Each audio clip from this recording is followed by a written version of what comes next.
Assalamualaikum warahmatullahi wabarakatuh. Apa kabar teman-teman semuanya? Ya, semoga teman-teman semuanya berada di dalam keadaan sehat walafiat ya. Alhamdulillah.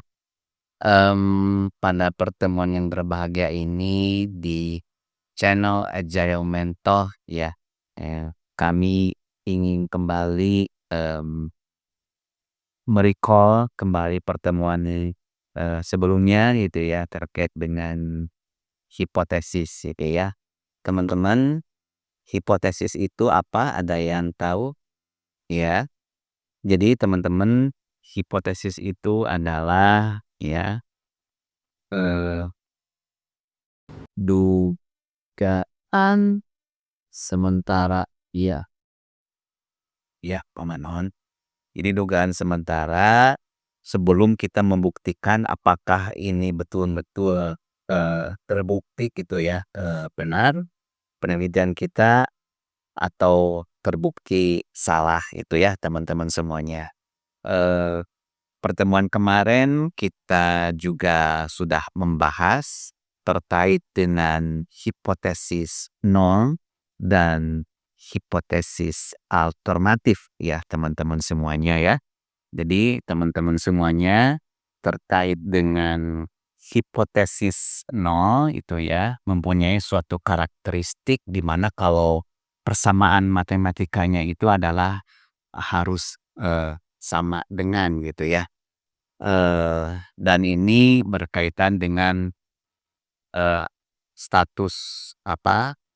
Status quo gitu ya, di mana sementara fenomena gitu ya.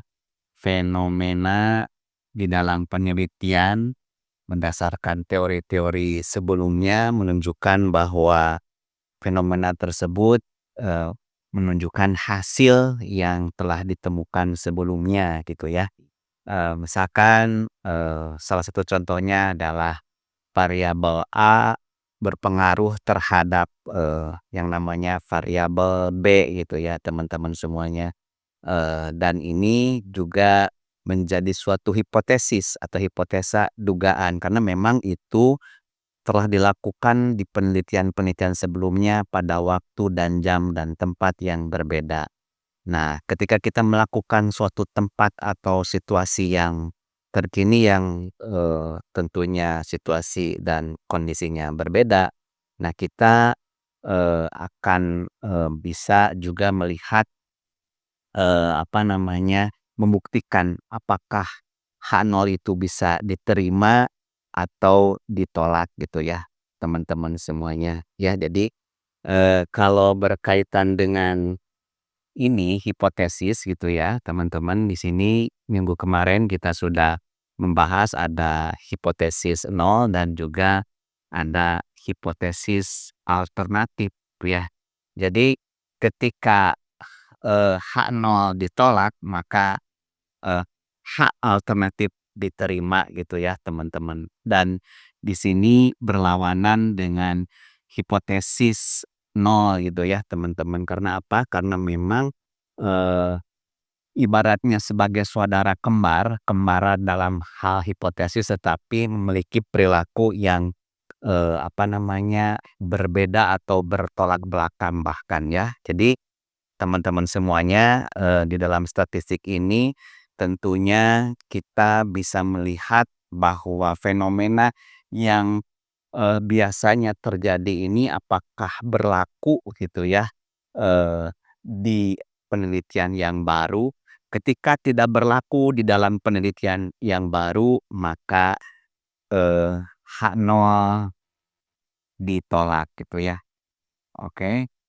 Dan ketika memang, fenomenanya dilakukan, yang sudah biasa aksioma atau status quo-nya itu sudah berlangsung dan ternyata, hasilnya adalah sama, maka tentunya di sini adalah H0-nya diterima itu ya teman-teman semuanya.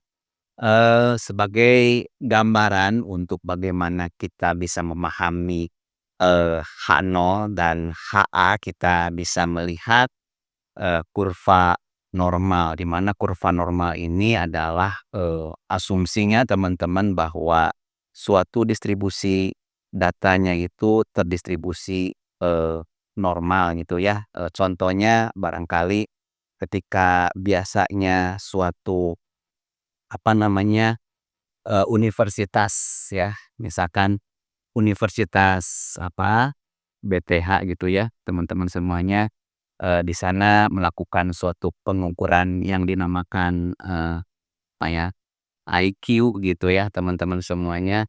Ini, bisa kita lihat, apakah, dia itu berapa persen ketika kita melakukan suatu analisis bahwa, eee, IQ dari jadi kan kalau kita melihat, apa namanya, tes masuk perguruan tinggi biasanya ada atau juga mungkin teman-teman yang mungkin pengalaman sudah pernah masuk SMA kan ada NEM, ada ini ya, IQ-nya ya. Jadi ketika memang IQ-nya di bawah standar ya juga mungkin bisa memberatkan lah bagi, apa namanya, lembaga untuk bisa meluluskan. Nah, ketika kita ini menggambarkannya seperti ini ya, teman-teman semuanya, ini, nah suatu tabel di sini misalkan di sini, tentang, apa namanya,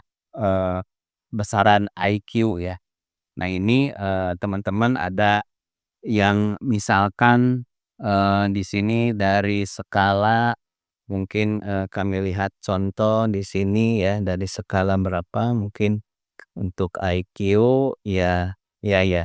Jadi di sini ada 80 ya, ada 90 atau 90 ada 100 gitu ya, 100, 110, ada 120, 130, 140 ya teman-teman. Dan teman-teman semuanya di sini, 80, 90, 100, 110 ya ini, adalah ya jadi distribusi, nya, kita asumsikan berdistribusi normal gitu ya teman-teman seperti ini. Nah gitu ya teman-teman ya. Anggap aja ya seperti bell shape gitu ya, seperti loceng yang sama ya antara kiri dan, kanan gitu ya teman-teman dan ini adalah, apa namanya, luas area ya teman-teman ya.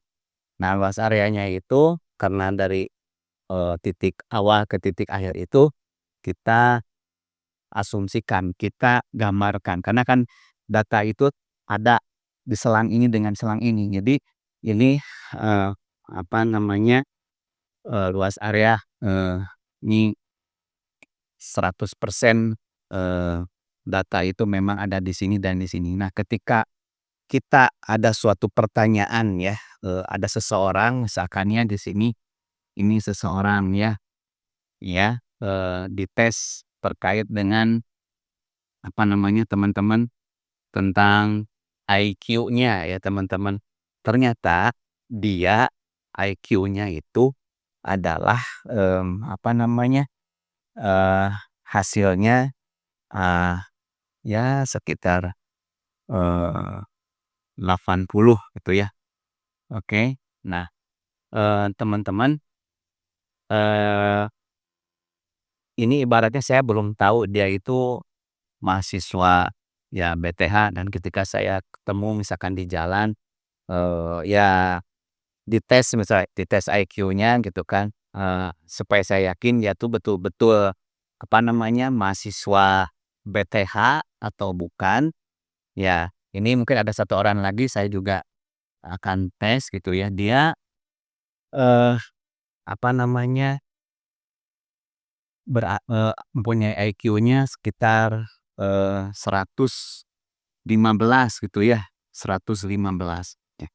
Teman-teman pertanyaannya, mana yang lebih yakin bahwa ini mungkin mahasiswa A ya, ini adalah B, bahwa yang betul-betul dia itu ini himpunan. Jadi ibaratnya nih kalau digambarkan itu himpunan, 100% BTH gitu ya. Nah ini tapi distribusinya seperti ini gitu ya. Ketika memang di situ, saya Ya di halte lah, di halte ketika saya eee, di pedestrian ya yang ada, mmm, orang lewat dites IQ-nya tuh betul-betul apakah masuk BTA atau tidak, mana yang paling yakin bahwa ini betul-betul mahasiswa BTH gitu ya, karena memang ketika dites ini ya dari 80 sampai 140 gitu ya. Mana yang lebih yakin teman-temannya? Pak Andi yang lebih yakin yang mana yang betul-betul mahasiswa BTH? Ini 115 ya? Kenapa 115? Karena memang datanya yang betul-betul paling banyak itu adalah ada di sekitar ini ya.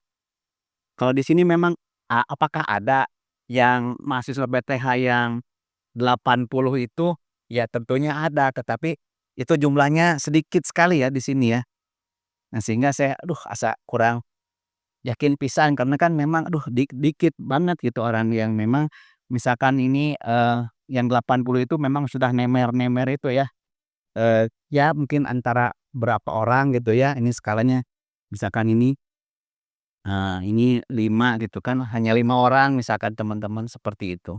Nah ini, gambaran bahwa, apa namanya, terkait dengan tingkat keyakinan atau tingkat kepercayaan ya, suatu himpunan bahwa saya adalah suatu anggota dari BTH gitu kan, ini, 100, persen gitu ya, ini digambarkan sebagai, teman-teman adalah sebagai luas area gitu ya. Nah, teman-teman minggu kemarin juga kita sudah membahas terkait dengan, apa namanya, distribusi two tail dan one tail gitu ya. Kalau ini contohnya adalah two tail kan ada 2 ini ya, ada 2 buntut lah ya, bun-bun ini ya, dan buntut ini gitu ya.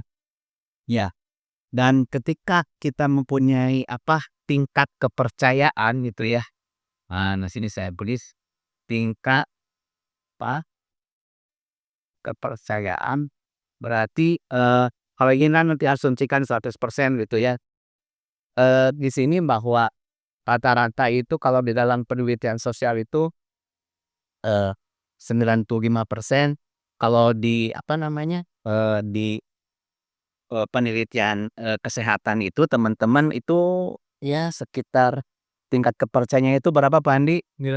99% ya, 99% karena memang dia, ingin membuktikan bahwa penelitian terkait dengan obat betul-betul berbeda ya, orang yang berobat dengan obat yang telah diciptakan dengan dia, ya nggak minum obat itu ya, tentunya perbedaannya, sangat sangat, harus harus jauh itu ya, harus, eee, di memang, apa, bagaimana hipotesisnya itu dibuat ya kalau misalkan ini terkait dengan apa, eee, obat-obatan gitu ya, di sini, K0-nya gitu ya. Jadi antara, apa namanya, sebelum dia memakan obat karena memang mungkin di situ ada, apa kalau istilahnya, placebo dan non placebo gitu ya, placebo dan, medis gitu ya, dengan placebo, ternyata sama gitu ya hasilnya, ini asumsi awal. Nah, pengennya kalau di apa namanya, di penelitian ini adalah H0-nya itu harus ditolak gitu ya teman-teman, karena memang dia ingin bahwa, kalau apa namanya, ya seperti ini misalkan yang 99%